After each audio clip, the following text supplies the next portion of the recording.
dream to be a NASA astronaut, which he succeeded in doing. Jose flew Jose flew on a 2-week space shuttle mission, and he was the first astronaut to tweet back to Earth in both Spanish and English. Wow.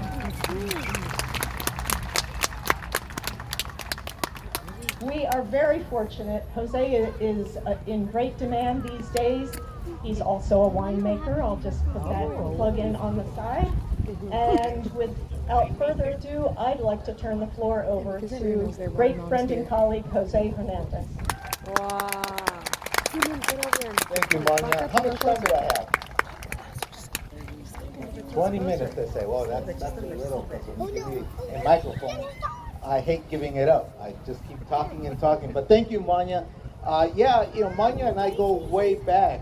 If you look at way back as in when I first got out of college, we both started at Lawrence Livermore Lab. I think it was both our first careers, right? And so we were real young when we started, and we grew along, and then I got the crazy idea that I wanted to be an astronaut, and worked towards it, and got selected, and left Lawrence Livermore Lab and went to Houston to train. But before I talk about that, I want to talk a little bit about how I got to that point where I was able to aspire to become an astronaut and thought that it could really happen. And that was because I had a lot had to do with the people that surrounded me, with having loving parents that, in spite of only having a third grade education, they wanted the best for us as kids, and set up an environment at home that nurtured us in the sense of it was very beneficial to get a good education. We didn't have much, but they did make sure we had the right environment to get a good education at home. So the power of empowerment by parents, it's amazing. And I'll tell you why, because when I grew up as a migrant farm worker. My parents are from La Piedad, Michoacan, in central Mexico, and their routine was very simple. They used to come up to California, drive up to California, spend 9 months in California, 2 months in Southern California, 2 months in Central California, and 5 months up here in Northern California in Stockton. And then they would go home for 3 months. Well, with the marriage comes kids, right? And there's 4 of us. I'm the youngest of 4. And what country you were born in was dictated by what month you were born in. So anybody who's a statistician, knows anything about math, knows that I had a 9 in 12 chances of being born in the States. And I beat those odds because I was a harvest baby, August. I was born in August. Our last stop, Stockton, French Camp, California is where I was born at. I have a brother born in September. He was born in Stockton too. But then I have a sister and a brother born in December. Guess where they were born? In Mexico. Exactly. I kid around with them because I tell them I could run for president of the United States, because you have to be a born citizen to run for the president, right? And they can't.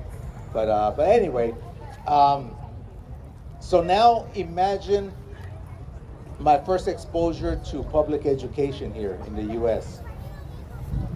We arrived to Southern California, Chino, California, by Ontario.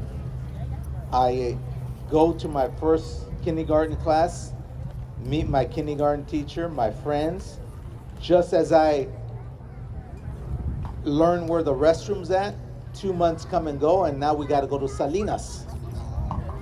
So I go to my second kindergarten teacher, my second set of friends. Just as I learned where that bathroom's at, I got to go to Stockton.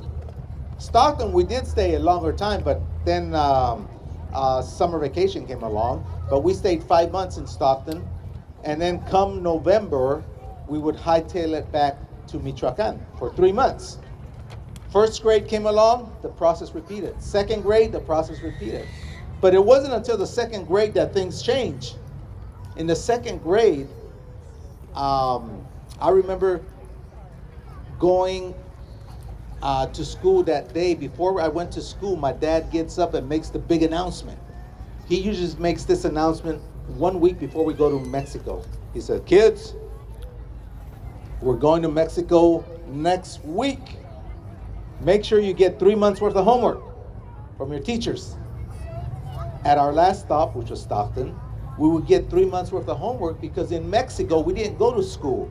My mom would get us up at 8 in the morning, from 8 to 12 in grandma's kitchen, a cup of hot chocolate, a piece of French bread, and we weren't allowed to get out of there until we finished our homework, 8 to 12. The homework was stained with chocolate, but we got it done. All right? And so I remember I go to school that day, and I've done this already in kindergarten, first grade, asked for 3 months worth of homework. And I asked my teacher, Miss Young. I remember Miss Young. She was very young. She was fresh out of college, an Asian lady, beautiful, black hair, tall relatively to a second grader. Because now I see her and she's kind of short, actually. But she was tall. Oh, did I say she was pretty? Yeah, she was pretty. You know, second grade, who's your first crush? Guilty as charged. In my mind is Miss Young and I, right? So I go and tell Miss Young that we're going to Mexico for 3 months. And she gives me this flustered look. She says, tell your parents I'm going to come home and talk to them. Oh, man, that's what I said. What? I got scared because the teacher never comes to our house. So I remember when school was out that day, usually I wait for my siblings and we walk home together. Well, that day I didn't even wait for my siblings. I got out of school and I hightailed it home running because I had some juicy gossip.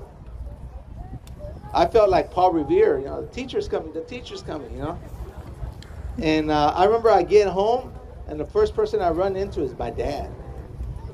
I said, oh man, it had to be my dad first. You don't understand, my dad was pretty strict back then. You know, he was short on words, quick on punishment, you know what I mean. And I remember he had just gotten back from work, he and mom working in the fields. And I go in and I see him and I get scared because I knew he was going to interpret the news the wrong way. And sure enough, he did. I said, hey, Dad. And he said, yes, son. I said, I talked to Miss Young, and guess what? She's going to be home, and she's going to come and visit you in a half hour. Oh, man, my dad. And then I started saying, I think it has to do with, he didn't even let me finish the sentence. He gets up, and he starts taking off his belt. Because my dad has a different judicial system than the U.S. judicial system. He believes in doling out the punishment first, and then he says, ¿Qué pasó? What happened? Right? And so I backed up, and I kind of started spewing everything, see what would stick on the wall. And finally, he believed me that it had to do with our trip to Mexico. Now I got to tell my mom. And where's every Latina, even though she works all day in the field? She's in the kitchen, cooking. I remember and my mom's different from my dad. It's kind of yin and yang. She's so caring and nurturing, mijito this, mijito that. And her routine was that she would make us something to eat right after school. We would sit down, but then she wouldn't let us get up until our homework was done. So it was kind of like a bait and switch. And she fed us, and it worked every time because we were hungry. And I remember I went there and I told her that the teacher was coming. Her reaction is a lot different from my dad. She gave me that Macaulay Culkin Home Alone look. The teacher's coming. We got to sweep. We got to mop. We got to clean up the house. And, you know, and so we had to do everything. And I love when we have company because, you know, we came from very humble beginnings. My parents worked hard, so I never went to bed hungry. There was always food. But man, I'll tell you, I had my fair share of tortillas, rice, bean, and salsa. But when we had visitors, the protein magically appeared in the form of steaks. And I remember that day we ate great. But Miss Young, sort of after dinner, she told my parents that she was concerned about the kids moving around a lot. And my dad kind of stopped her and justified it and said, hey, we believe in education. Wherever our kids are, they're either in school or studying. And I remember Miss Young saying, yes, but you move around a lot. And my dad, you know what my dad said? Yeah, we do move around, but we move around on a Saturday. It's true. We finished school on Friday. Next Monday, we were in the new school district. We did not miss a day of school. And then she said, yes, but you go to Mexico for 3 months. Yeah, but we take your homework. And so she couldn't see, she saw that my dad didn't realize moving us around was detrimental to our education. So she got a great idea. She used an example my dad could understand. And more brilliantly, she put my dad up in a pedestal. The first thing she tells my dad is, your kids tell me that you've been working in agriculture all your life, and so you must be an expert. Oh man, you didn't have to tell that to my dad, because my dad puts up his, and he said, well, yeah, I'm not sure I'm an expert, but I do have many years of experience. Can I help you? And so after that, that's when Miss Young said, well, yeah, you can. Maybe this problem will help both of us. And she used a beautiful example. She used the example of a fruit tree. She says, imagine I give you a fruit tree. And my dad said, okay.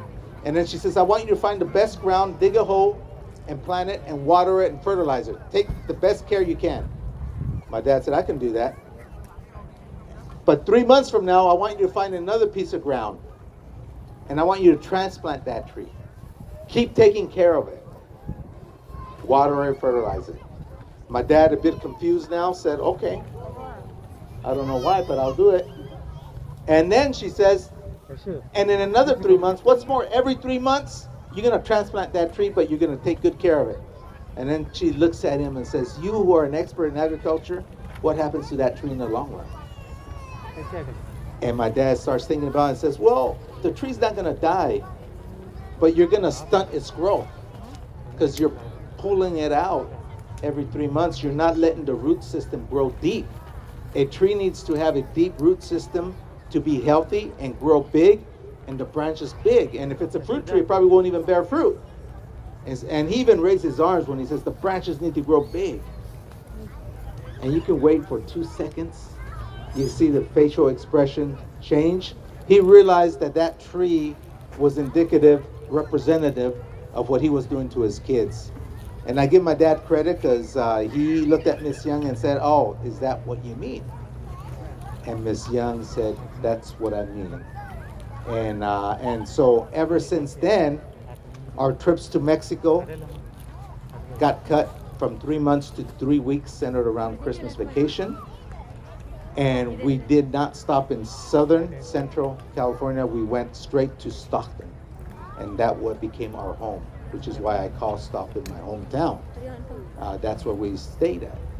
So that gave us a more stable environment. Now, a lot of people say, well, yeah, but now you're still in a socially economic challenge situation, living at or near poverty as a farm working family. And I say, yeah, that's true. And they say, well, how in the heck did you even dare to dream to become an astronaut? And I'll tell you, that dream was conceived when I was 10 years old. I saw the very last Apollo mission, Gene Cernan walking on the moon on our black and white console TV. And that same night, I was lucky enough, the best thing I could have done was to tell my dad I wanted to be an astronaut. And he did 2 important things that evening. First, he empowered me to believe it because he validated the dream. He said, I think you can be one. And man, when a father tells a 10-year-old that he believes you can do something, you know what? That 10-year-old believes it because I believed it. But he didn't stop there. He said, if you really want to do this, you got to follow these 5 ingredients. He says, if you follow this to the T, I, your father, will promise you you'll reach your goal. Man, I became a sponge at that point. I said, what are they? He said, first, define your purpose in life. What does Jose want to be when he grows up? I yelled it out. I said, I want to be an astronaut. I figured I got 1 out of 5 done. I'm almost there. Then he said, second, he says, recognize how far you are from your goal. Well, let's just say we were in the kitchen. We lived in a dilapidated 2-bedroom rental in the worst part of Stockton. And I looked at the floor, half-peeling linoleum floor, and I told my dad, I can't be any farther than this. He kind of chuckled and he laughed and said, I'm glad you recognize that. Because the third thing you got to do is you got to draw yourself a roadmap from where you know where you're at, and by your smart remarks you do, to where you want to go. You got to know the way to your destination, is what he said. I said, what's the fourth, Pa? He said, you're doing it already. You have to stay in school. You have to go to college. And then he said, fifth and final, he pointed outside the kitchen window. He says, you know that effort you put out Saturdays and Sundays, 7 days a week during the summer, picking fruits and vegetables with your siblings and your mom and dad? I said, yeah. He pointed to my books on the kitchen table, said, you put that effort there. And when you get a job, you put it in your job. His last words that night was, always give more than what people ask for. Always give more. He said, you mix that up, and that's the recipe to succeed. And I bought that whole concept, hook, line, and sinker. And let me tell you, that recipe works. I still use it today. You know, I added 6th ingredient though, which is perseverance, never giving up. Because I'm here to tell you that while I worked at Lawrence Livermore National Lab, I got rejected from NASA not once, not twice, not even 3 or 4 times. I got rejected 11 times. It wasn't until the 12th time that I was finally selected to be part of the 19th class of astronauts. So you gotta have perseverance. You gotta believe in yourself. After being selected in 2004, I flew on my mission in 2009 aboard Space Shuttle Discovery. I was the flight engineer. Best seat in the house because I'm sitting right behind the 2 pilots. I get the panoramic view on our way up and on our way down. And let me tell you, the trip, we were aboard Space Shuttle Discovery. It only takes 8.5 minutes to go up into space. Oh my goodness. You go from 0 to 17,500 miles an hour in 8.5 minutes. I mean, that's the best ride that Disneyland can ever hope for. And once you're up there, you're floating, and you're going around the world once every 90 minutes at that speed. Then we docked to the International Space Station. We were the second to last mission to finish construction of the International Space Station. So we took about 7 tons of equipment that we installed both inside the station and outside the station. We conducted 3 spacewalks, EVAs is what we call them. And we're up there for 14 days. When I came home, they announced the retirement of the space shuttle fleet. So the only way I can go to space for the next 10, 11 years would be with the Russians. And the problem with that is that you had to train 3 years, 80% of the time in Russia. And then you go up for 6 months, and then you go on the road for 6 months. So that was 4 years where 85% of the time I wasn't going to be home. My kids at the time, I have 5 kids, like a good Catholic.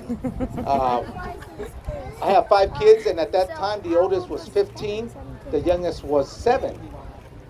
And I just, in good conscience, I said, that's too much to give up, you know, because I'm going to miss the whole growing up. The most critical stage of their lives is the teenage.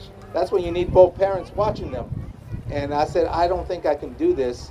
Plus, in Livermore, I had gone to Siberia 25 times over 5 years, so, you know, been there, done that. Even though Yapad Mayu Paruski Yazik, I learned Russian. It didn't interest me to go to Russia and train, so that's when I decided to leave and I came back home. I have a consulting business, engineering consulting business. that in Stockton. I travel all over the world in that consulting business. I do motivational speaking, and then there's an old saying that you can take a kid away from the farm, but you can't take the farm from the kid. So I have my own vineyard in Lodi, and I make my own wine. So the shameless plug here is if you want to taste wine that's out of this world, the only astronaut wine for sale.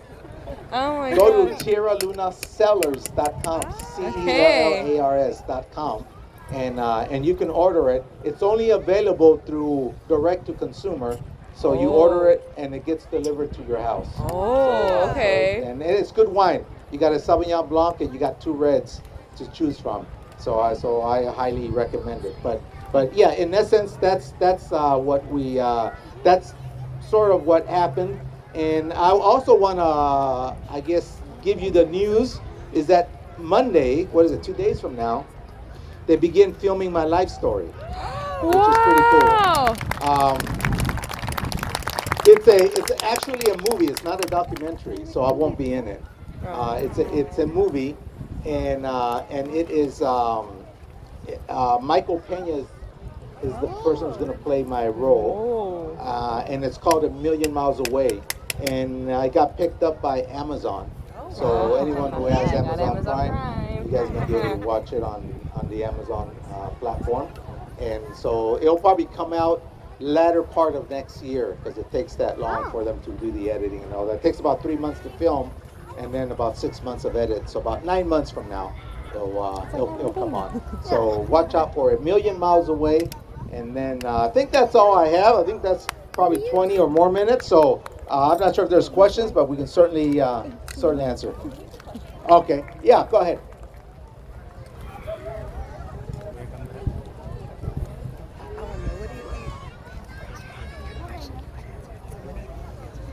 So, what was the protein? He's saying, hey, if I'm going to Mars, am I going to start a vineyard in Mars? I hadn't thought about it, but thanks for the idea. Absolutely. Yeah, thank you. That would be some awesome wine, huh? Thanks. Yes. No. It's cool that that all the planets can Who's saying that let's say wait Is this a question or a comment?